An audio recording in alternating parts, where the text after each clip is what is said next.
You're listening to Meet the Thriller Author, the podcast where I interview writers of mysteries, suspense, and thriller novels. I'm your host, Alan Peterson, a thriller author and fan of the genre myself. You're listening to episode 233, where I'll be welcoming Maria Frankland, the author of gripping psychological thrillers. Maria has written more than 24 novels, and her stories are known for being fast-paced, realistic, and packed with twists that keep readers guessing right to the end. Maria joined me from the UK to talk about her writing journey, her creative process, and how she's built a prolific career writing thrillers readers can't put down. We also talk about two of her latest books, The Winter Retreat, which was released in December, and her brand new thriller, The Road to Revenge, which comes out on March 10th. Before we get to the interview, a quick reminder to rate and review the podcast on Apple, Spotify, or your favorite podcast app. It really helps other thriller readers and writers discover the show. And if you'd like to check out my latest thrillers, visit thrillingreads.com/books.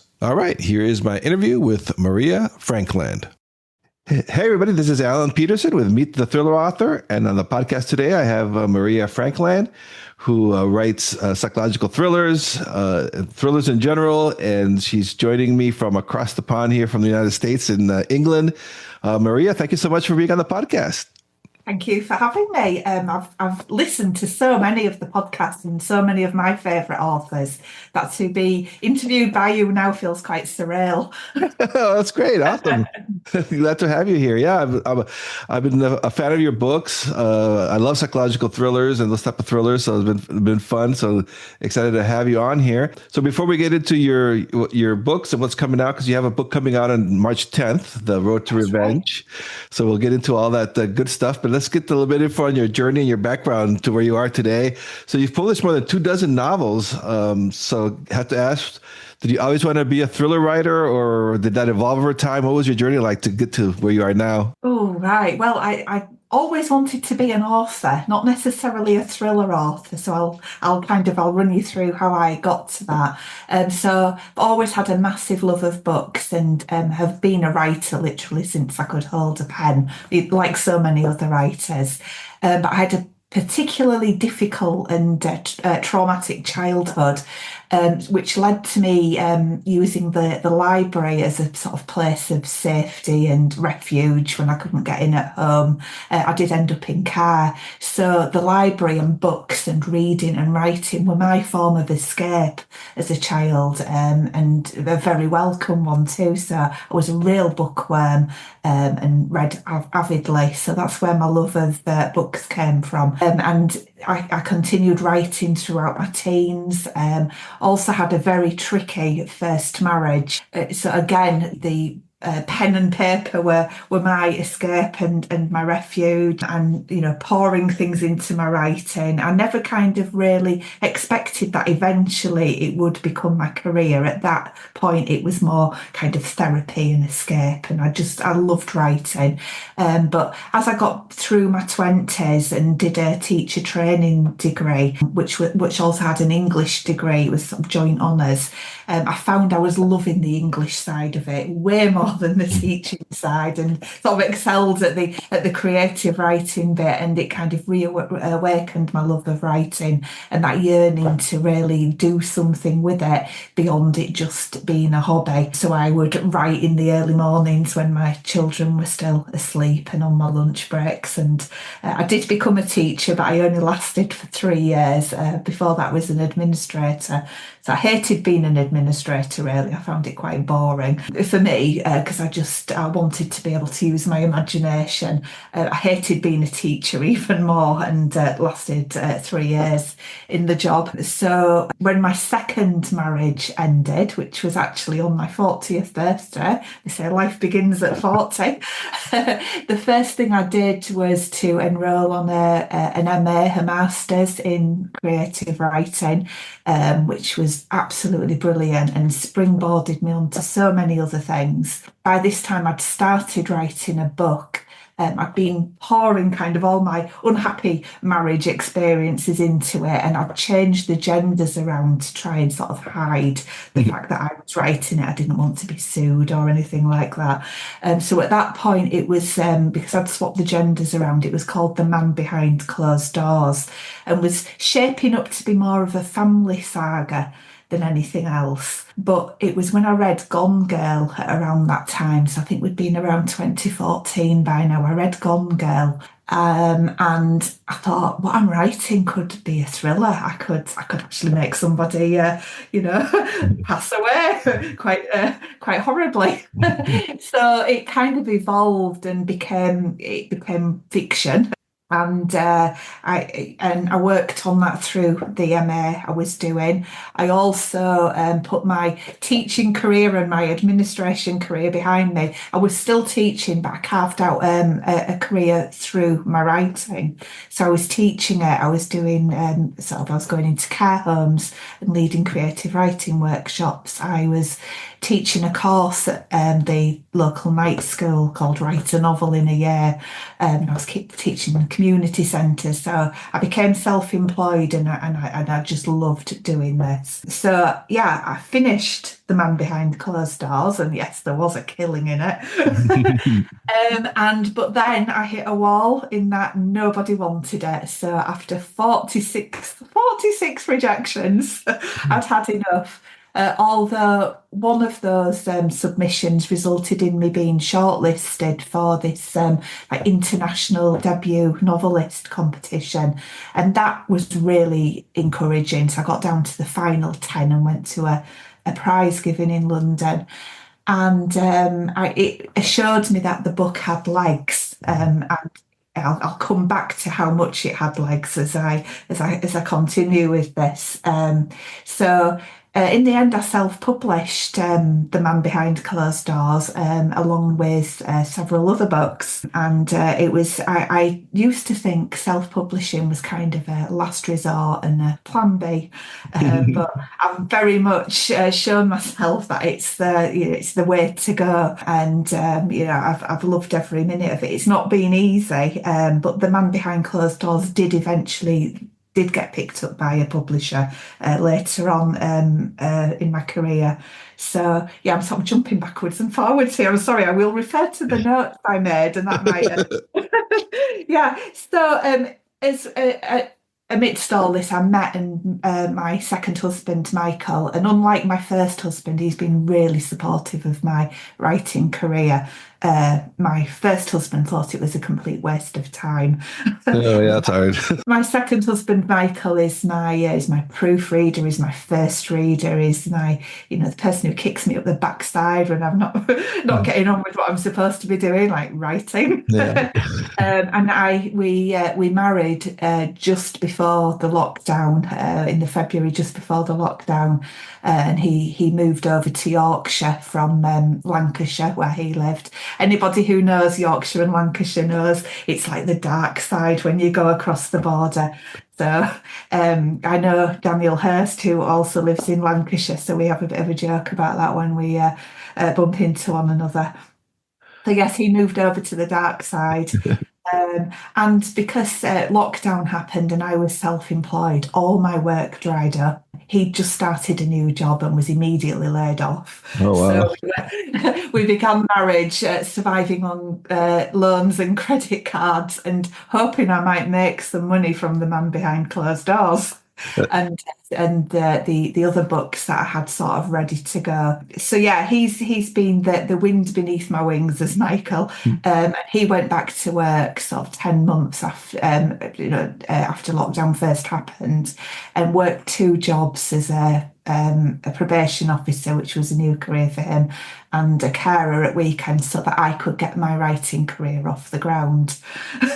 So it's paid off in the end, but yeah, I've been very, very lucky. So like so many writers, obviously I've started off in lockdown, but without him kind of saying, right, I'll pay all the bills and let you get on with it, I would be nowhere near where I am today with I'm just writing book number 28. Oh, wow. Yeah. That's a lot of challenges for a new marriage. Lockdown, Yeah. You're stuck together, you're really discovering. So that's a great, I'm glad everything worked out well. Yeah. Yeah.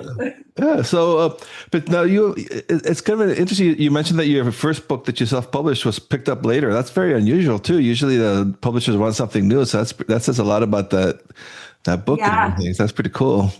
Yeah, definitely. Yeah. So yes, well, in my first year of writing, so 2020, I released 4 books.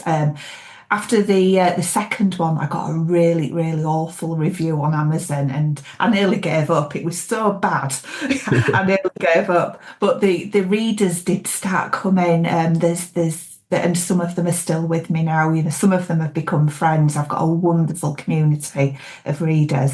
So in year 2, I felt like I was going backwards, really, as far as the income was concerned, and but the readers did still keep coming. And then year 3, I attended. I scraped everything together and came to Author Nation, Mhm. which was wonderful. But I came home wanting to do all the things as you do. So I pulled all my books out of Kindle Unlimited and went wide. What else did I do? I decided I didn't like my covers anymore and I was going to redo them myself. And I'm not a cover designer, so I made a bit of a hash of that and ended up employing a new cover designer. I was running Kickstarters, I set up a Patreon, I was doing all the things, like all these silver shiny. Oh yeah, all the new And stuff. then, and then after a few months, realise actually, no, let's go back to pay you and And around this time as well, it was my 50th birthday when I got an email from Bookercher saying they were interested in working with me. So yeah, that's the happy ending for the Man Behind Closed Doors. Bookercher rebranded that one as The Married Couple. And it's done really well, both for me and with them. So they took 3 of my back catalogue and I wrote 3 new ones for them. So that was pretty much year 4 was my Bookercher year. But beyond that, so year 5, I decided I wanted to go back as an indie. I'm a bit of a control freak. And I like to, name my books myself. I like to choose the titles. I like to keep the character names. I don't like people turning around and saying, "Oh, don't like that character," or "I'm not sure about that ending." And I just like the autonomy of being an indie author and just being able to make all the decisions and work on the marketing and all that kind of thing myself and really own my relationship with my wonderful readers. So year 5, when I went back as an indie, I think that's where things have really taken off, and I'm suddenly bringing in lots and lots of new readers and seeing my books getting recommended a bit more on social media. So I think I'm living proof that it does take time. Oh yeah. But yeah, you've got to be quite tenacious about it. But I think, yeah, and now I'm into year 6 and I can't imagine doing anything else. Yeah, that's Yeah, the one thing too. You can't stop, right? You have to like keep. yeah, Yeah, yeah. it's a fickle memory for if you can't really take off for a couple of years. Yeah, definitely. Yeah. Curious too. Now, you say you read a lot when you were growing up. Did you read like a whole sort of genres? What kind of writers like influenced you as an author? Funnily enough, the one that really sticks in my mind is Mallory Towers. I can't remember. I think it could be Enid Blyton, but I can't remember. And that was sort of set in a boarding school, and I went into a very similar environment because I spent my teens in children's homes. So I think that kind of resonated with me somewhat. I think all these difficult experiences, sort of before and after I went into care, and then my first marriage, they say what doesn't kill you gives you, well, in my case, something to write about. So I've been able to pull so much. I mean, at the time, things felt awful. But I've been able to pull so much of these past experiences into my writing. It now feels like a blessing that I've been through them, because my readers do comment on how authentic, these difficult scenarios in my writing are. These really toxic relationships, and that's because I've been able to draw on quite a lot of experience, which is great. Yeah, it's amazing. It's kind of like therapy. Like I don't know. I've interviewed Dean Koontz, and he mentioned he had a rough childhood too, and the books were his lifeline. Yeah, So it's yeah. kind of you don't think about that things when you're writing, especially when you're writing a little thriller here and there. You don't think about that stuff. It can really help somebody. Yeah, definitely. I have tried writing a romance, but somebody ended up killing somebody else. I Yeah, think I'll stick with the thrillers. you can't get the thriller out of your mind. No, no, no. I do. It's those romance writers you've got to watch, really, because we thriller authors, I think we get all our darkness out onto the page, don't Yeah, yeah. we? Yeah, I was just at a conference here in San Francisco last week, Left Coast Crime, and they talked a lot about how thriller authors are like the nicest people you'll come across, Yeah. crime fiction writers, and it's true. Very helpful and giving you advice, So yeah. Yeah. I think the author community as a whole is like that. As an Mhm. industry, I've never come across anything where everybody's so willing to help each other. No matter what stage we're at, we'll always, reach back behind to pull somebody else along. And, like the groups we've got on Facebook, it's just such a wonderful community. I find that particularly within the indie community as well. It's wonderful. Yeah, people share like what works, what doesn't work. Yeah, yeah, It's just absolutely. wonderful. Yeah. Yeah, yeah. So, with regards to your books, you had one, The Winter Retreat, came out December 2nd, so that's up and running, and then The Yeah. Road to Revenge is now on a pre-order. Can you tell us a little bit about those books, Yeah. like what Yeah. they're about and how the idea came to you? I know authors hate when I ask about the idea, but people love to hear that. So, Well, the winter retreat was actually born out of a yoga retreat I was on with my sister in September.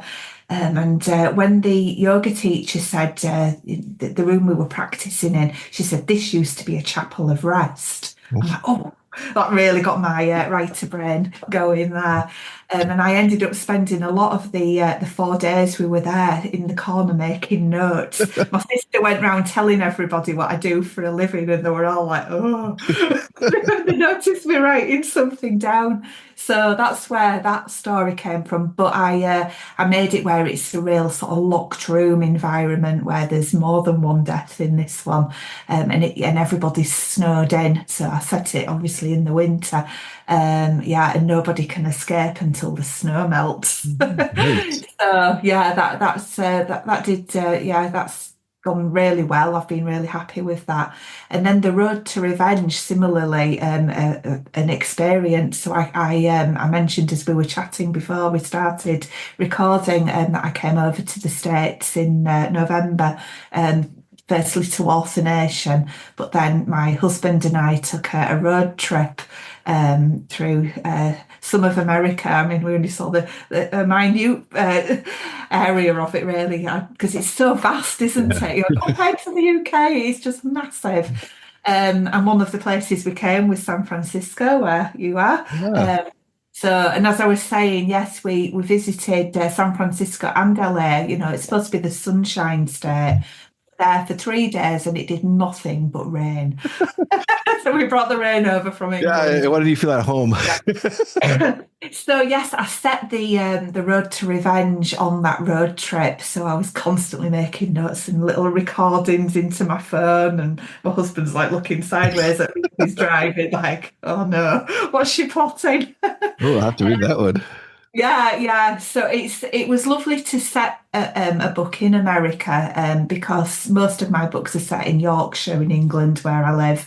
So it was kind of nice to. Some of my readers, my advanced team who've already read the book, have said it was a bit jarring to be taken out of Yorkshire, but my American readers have absolutely loved it, and I've dedicated it to them as well. And yeah, it's just nice to have that change and to set a book somewhere new. And yeah, it almost feels like a thank you to them for their support as well to be able to set a book in America. Yeah, So, we were like on the same track because I was in Author Nation in November too, and then I came home to San oh really? Francisco. Yeah, so we were Yeah. like we probably passed each other, didn't recognize.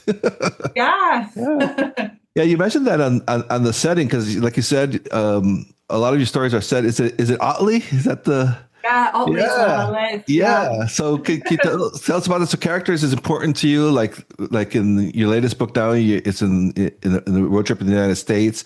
So can you tell us about that? What draws you to having like a setting be kind of like a main character in your books?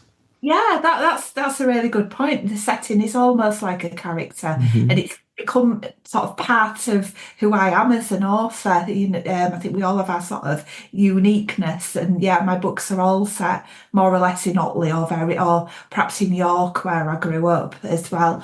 And I just think, yeah, the accent, you can probably hear I've got a Yorkshire accent that comes through in my characters. And, we've got beautiful scenery here. I live right on the edge of the Yorkshire Dales, so it's all very green, all lots of hills and valleys. So I bring that in. And so, the readers who live further afield can see the landscape. But I think in Yorkshire as well, we're very down to earth, kind of friendly people, and I think that comes across. Even though my stories are so dark, I think something of that. There is a lot of Yorkshireness in the characters. Yeah, I think I was just watching the American Werewolf in London the other. I love that movie when I was a kid, but I remember it's set in the countryside in England and those moors and stuff. It's like it's a cool, Yeah. cool setting. Yeah. So I wanted to ask you now too, like with regards to your writing process, because we have aspiring writers that listen to this podcast, and I'm also nosy, so I want to see what everyone else is doing. Do Yeah. you for your books? Do you outline? Do you go by the seat of your pants? What's your process like? Oh, a bit of both, Mhm. really. I kind of start off with like a germ of an idea. So I'm often out walking the dog when these come to me. So people will see a mad woman wittering away into her phone. It's going on about who's going to kill who and how. And yeah. So I usually start off with that sort of flash of an idea, and I've no shortage of those. They're always coming to me. I don't think I can live long enough for all the books I want to write. So then I usually allow myself a bit of thinking time on that book, and start making notes. And that kind of brings itself into a loose outline normally, but it's very loose. When I start writing, generally I know kind of some of the plot beats. And sometimes I've got an idea of a twist, but not always. Most of my stories, the prologue starts with a death, but you don't know who, and you don't know why, and you don't know how. And then the rest of the story kind of then leads back up to that moment. So usually that prologue's quite fully formed, but then the who and the how and the twist then come to me as a surprise as I'm writing. In fact, it always surprises me when I see in review. Sometimes I'll see in a review that somebody might have figured out the twist, and I think, well, you're good because even I didn't know the twist until I got there. So yeah, so sometimes I do need to then go back and put in a few little things to foreshadow the story. Yeah, so I'm a bit of both, really. I don't overly plan. I couldn't work like that. Mhm. But I do like to have just a little bit of an idea of where I'm going. And what do you use to write your books? Do you use a Scrivener, Word, something else? I used to use Word when I first started, but it was quite unyieldy. Mhm. You need to go back and find something. So now I think I'm quite unusual because I write straight into vellum. Oh, wow, that is Yeah, unusual. but Cool. if you think of what vellum looks like when Mhm. you've uploaded a finished book, you all your chapters down one side. It's just really easy to navigate around, to go from chapter to chapter and to make amends. And then, of course, when it's finally ready, you just export the whole thing, ready to publish. So yeah, I've probably written now around about 20 books into vellum, and yeah, I love it. So I don't think they designed it as writing software, but that's how I use it. Yeah, yeah, no, that makes Yeah, sense. We all end up, yeah. well, most of us indies end up in vellum anyway at the end. Well, that's it. So, but I start in vellum. Yeah. Yeah. Yeah. What about for like the editing and stuff? Because usually they want like Word documents. Do you just send them a copy or? Yeah, well, you can export a Yeah. Word document out when it's ready. So, yeah, I do my first and second drafts I do at the same time in vellum. So every day when I revisit my manuscript, I go back over what I've done the day before and edit it, and then I carry on writing. And then I do a third draft where I go back over the whole thing. And then a fourth draft where I read out loud, and then it goes to my husband, who's my first reader. So, yeah. Nice, got the process going. And what do you like have set hours? Do you say I'm going to write every day from this time to this time? Do you have word count goals? What keeps you on track? A bit of both again, really. I do tend to write in the morning when I've got most of my energy. And then in an afternoon, I tend to do the more sort of businessy side and social media and marketing and ads and all that sort of thing. But yeah, so it's got to be mornings. I try to take weekends off these days now that things have got a little bit more, well, a bit less pressured now that I'm Mhm. into year six of my full-time career. I try to take weekends off, but I love what I do so much that it's really difficult. I'm always thinking about my work, Mhm. even if I'm trying to have a break from it sometimes. And how long does it usually take from when you first start writing a book to till it's ready to upload? About 4 months, Okay. and that Mhm. includes my advanced reader team. I'm quite quick now with writing. An average day, I can usually do about 4,000 Oh, words. nice. I've got that first draft, well, first and second draft because I do those together. I've usually got that ready inside a month. So, which is a bit of an improvement because my first novel, The Man Behind Closed Doors, took me 6 years to write. Yeah, So a little thankfully, improvement. yeah. Yeah, so 4 months, yeah. Your thrillers, you're known for being grounded and realistic. So kind of wondering about that. Like, how do you keep the tension high, but you're still trying to deliver the twists? Is that, I mean, are you thinking about that when you're writing your books? Like, I know you need to satisfy the reader, but you don't want to, so Yeah. how does that work? Well, I think I'm constantly posing what ifs at the story, so I just keep stopping, particularly at the sort of end of chapters, and I'll think to myself, well, what if that happened, and what's the most outrageous thing that could happen now? And I'm constantly posing those what ifs, and that can often take me in a completely different direction to how I'd first planned it out. But of course, the twist, I mean, sometimes that's a real struggle. Mhm. And but in psychological thrillers, that's the crux of the story. The readers want a twist, and they don't want to know what it's going to be ahead of time. So it's really quite difficult sometimes to keep it fresh and original and unexpected.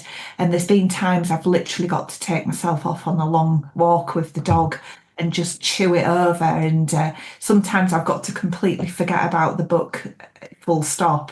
And it always comes though, it's like magic. Yeah, I'm worried in case I'll ever get the time when I'm writing a book and the twist won't come. I don't quite know how I'd handle that. But so far, as I say, I'm on book 28 and the twist has never eluded me yet. So as long as that keeps going for me. Yeah, I also noticed on your website when I was doing a little research before the interview, you have a great section on for writers, and I know I have a lot of aspiring writers who listen to this podcast. And you have a teaching background, and you've written a book for writers. So can you tell us a little bit about that and helping writers? And I have a couple of free books on Amazon, one called Writing Inspiration, and the other is The Seven Secrets to Achieving Your Writing Dreams. So they're free on Amazon. And then I've got another four books about writing a novel, a collection of poetry, because I used to write poetry, short stories, and life story, because I have written a memoir as well. So these were all courses that I used to teach back in between 2014 and 2020. I was teaching these courses that I'd written myself. So when lockdown happened, I put them into a book. oh, great. Because obviously I couldn't teach anymore, Yeah. and I wanted to give something to writers that they could afford easily during lockdown. And those books have done really well on Amazon, and writers, sorry, really enjoyed them. And yeah, and it does support the writing of like the write a novel in a year is basically where you write one page, which is 500 words every single day for a year, and it works. Mhm. It's how I used to approach my writing when I was first starting out. So yeah, it works. Yeah, yeah. What is the biggest mistake you see new writers make? Um, Probably leaving a manuscript for too long. So I think, especially when you're a new writer, you need to make contact with your manuscript really every day Mhm. until from start to finish. Even if you're just writing a paragraph or even just thinking about it or making a few notes. I think if you leave your manuscript for more than a couple of days, you stop hearing the characters' voices inside your head, and you sort of lose touch with the story. It stops living in you. So I think, I suppose, even as an experienced writer, if I leave my manuscript more than a few days, it's really hard to get back into it, which is why I tend to write my stories so quickly now, just to get the story out. Because if you stop writing, if you have too much of a gap, it just goes. It's really hard to pick back up again, and you lose the motivation and the interest and the excitement. That's probably the biggest mistake I've seen new writers make. Yeah, might as well start over if you go too far. I always ask my guests before I let them go, and we've already kind of been touching this a little bit, but what kind of advice would you have for someone who's thinking about writing a thriller? Do lots of people watching. Yes. Yeah, I'm often to be found sitting in a cafe imagining who people are and what their relationship between each other might be. So yeah, lots of people watching, lots of eavesdropping, because you get lots of lovely little juicy snippets of conversation that you can then turn into something else. I'd say just do it. You just never know until you start writing, just how good you're going to be. And so many people are just frightened of starting. The amount of prospective writers I've spoke to say, I could write a book. And I think, well, do it then. There's just it's no barrier to entry. All you need, and everybody's got a computer nowadays, or everybody can access pen and paper. So it's just sometimes that fear of getting started. But there's so many, brilliant workshops out there, so many groups and courses and everything like that to help people get going. It's such a wonderful community to be a part of, and always somebody willing to help. And, you can ask if you get stuck with something. And so what are you working on next? What's next up for you? I know you have the new release coming out this next week, so you're going to be very busy. Yeah, I've been getting that ready. That comes out on the 10th of March, The Road to Revenge, set in America. I'm now 15,000 words into my next book, which will be coming out in June, which is called The Twin Brother. Ooh, I like that title. That's a good one. So that's about, it's basically two couples, and the husbands are twins, but one of them has just died. And the widow of the twin brother has a bit of a fixation with the twin left behind. So that's going to lead to quite devastating consequences. Nice. Sounds really good. So where can the listeners find you? Can you tell us your website, social medias, all that good stuff? Yeah, I've just had my website redone, so I'm really excited for people to visit it. So that's mariafrankland.co.uk. Mainly I hang out on Facebook, because that's where all my readers are. I've got a Facebook group, a wonderful place, which is my happy place on the internet. And you can follow me on Facebook or Instagram. All right, Maria. Well, thank you so much for being on the podcast. Really enjoyed chatting with you. Thank you for having me. It's been great to meet you.